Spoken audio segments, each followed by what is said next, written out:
సర్వోన్నతమైన దేవుడు క్రీస్తు ప్రభు గురించి 2 మార్లు ఈయన నా ప్రియ కుమారుడు అని తెలియజేయడం జరిగింది. మొదటిదిగా మత్తయి సువార్త 3వ అధ్యాయం 17వ వచనంలో యోర్దాను నదిలో యేసుప్రభు బాప్తీసం పొంది నది ఒడ్డుకు వచ్చినప్పుడు దేవుని స్వరము ఈయన నా ప్రియ కుమారుడు అని తెలియజేయడం జరిగింది. రెండవసారి మత్తయి సువార్త 17వ అధ్యాయం 5వ వచనంలో క్రీస్తు ప్రభు తన 3 శిష్యులతో కూడా కొండ మీదకి వెళ్ళి రూపాంతరం చెందినప్పుడు అక్కడ కూడా దేవుని స్వరము ఈయన నా ప్రియకుమారుడు అని తెలియజేశాడు. అయితే పరలోక రాజ్యంలో కోట్ల కొలది దేవదూతలున్నను క్రీస్తు ప్రభు మాత్రమే సర్వోన్నతమైన దేవునికి ప్రియకుమారుడుగా ఎలా అయ్యాడు?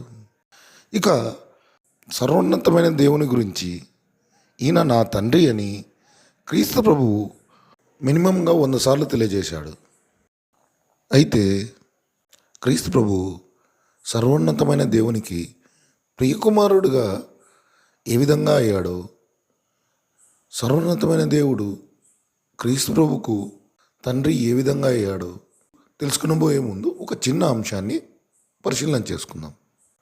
లూకా సువార్త 3వ అధ్యాయము 38వ వచనం.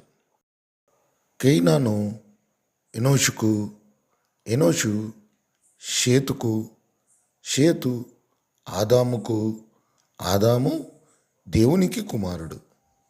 ఈ వచనాన్ని గమనించినట్లయితే కేయినాను అనే అతను ఎనోషు కుమారుడు, ఎనోషు షేతు కుమారుడు, షేతు ఆదామునకు కుమారుడు, ఆదాము దేవునికి కుమారుడు. ఈ వచనం ద్వారా ఆదాము దేవుని కుమారుడు అని దేవుడు తెలియజేయడం జరిగింది. ఆదాము దేవుని కుమారుడు అనే విషయాన్ని గుర్తుంచుకోండి. ఇప్పుడు యేసుక్రీస్తు ప్రభువారు ఏ విధంగా దేవుని కుమారుడయ్యారో వాక్యానుసారంగా పరిశీలన చేసుకుందాం. ప్రకటన గ్రంథము 3వ అధ్యాయము 14వ వచనంలో క్రీస్తు ప్రభు గురించి ఈ విధంగా తెలియజేయడం జరిగింది. లవోదికయలో ఉన్న సంఘపు దూతకు ఇలాగు వ్రాయము, ఆమెన్ అనువాడును, నమ్మకమైన సత్యసాక్షియు, దేవుని సృష్టికి ఆదియునైన వాడు చెప్పు సంగతులేమనగా. ఇందులో మనం తెలుసుకోవాల్సిన విషయం ఏమిటంటే, దేవుని సృష్టికి ఆదియునైన వాడు. ఇదే విషయాన్ని ఇంగ్లీష్ బైబిల్లో ఈ విధంగా తెలియజేయడం జరిగింది.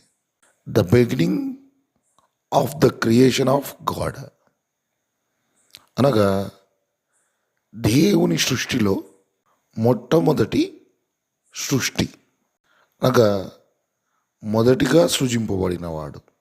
ఇదే విషయాన్ని అపోస్తులుడైన పౌలు కూడా తెలియజేశాడు. కొలసీలో రాసిన పత్రిక 1వ అధ్యాయము 15వ వచనంలో ఆయన అదృశ్య దేవుని స్వరూపి అయి సర్వ సృష్టికి ఆది సంభూతుడై ఉన్నాడు. ఇదే వచనం ఇంగ్లీష్ బైబిల్లో ఈ విధంగా వ్రాయబడింది. Who is the image of invisible God, the first Born of every creature, అనగా సర్వ సృష్టిలో మొట్టమొదటిగా పుట్టినవాడు, ఈ సృష్టి మొత్తంలో మొదటగా సృజింపబడినవాడు. అనగా ఈ సృష్టి అనేది దేవుడు సృజించినప్పుడు మొదటిగా దేవుని సృష్టిలో పుట్టినవాడు, జనించినవాడు లేదా సంభవించినవాడు అని ఈ వాక్యాల ద్వారా దేవుడు క్రీస్తు ప్రభు గురించి తెలియజేస్తున్నాడు.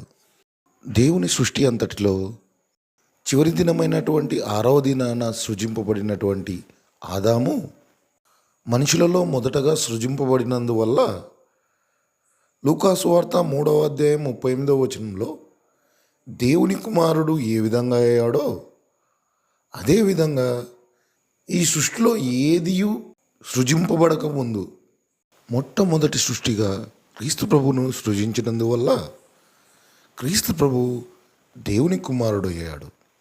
ఇదే విషయాన్ని క్రీస్తు ప్రభువు యోహాను సువార్త 17వ అధ్యాయం 5వ వచనంలో, తండ్రి, లోకము పుట్టక మునుపు నీవు నన్ను మహిమపరిచావు అని తెలియజేస్తున్నాడు.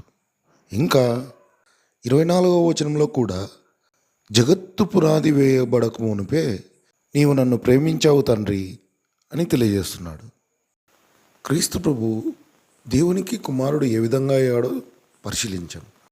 మరి ప్రియ కుమారుడు అని ఎందుకు సంబోధిస్తున్నాడు అంటే, 1 కొరింథీ 15వ అధ్యాయము 28వ వచనంలో, తనకు సమస్తము లోబర్చిన దేవునికి తను తాను లోబర్చుకున్నాడు.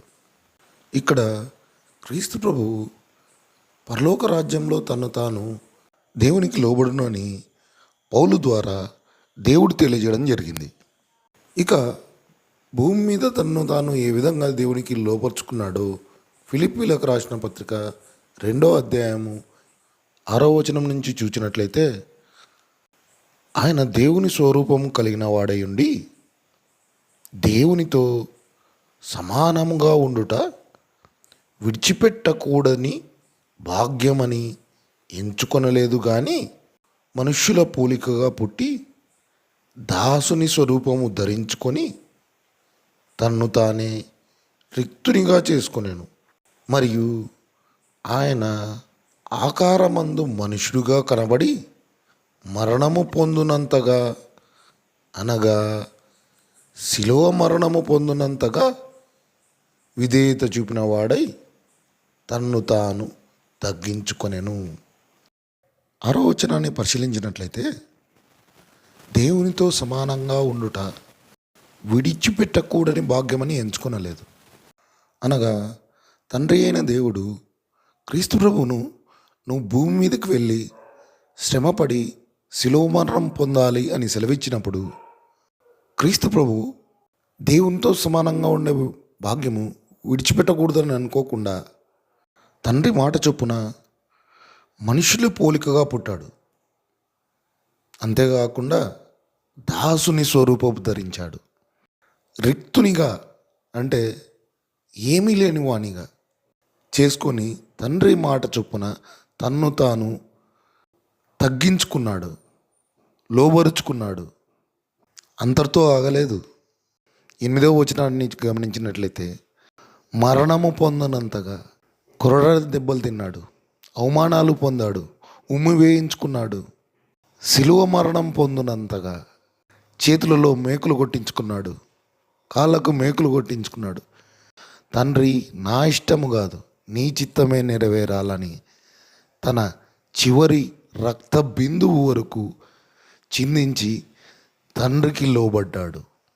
ఇటువంటి లోబడే స్వభావాన్ని క్రీస్తు ప్రభు పరమందును కనపరిచాడు కాబట్టే దేవునికి ప్రియకుమారుడయ్యాడు.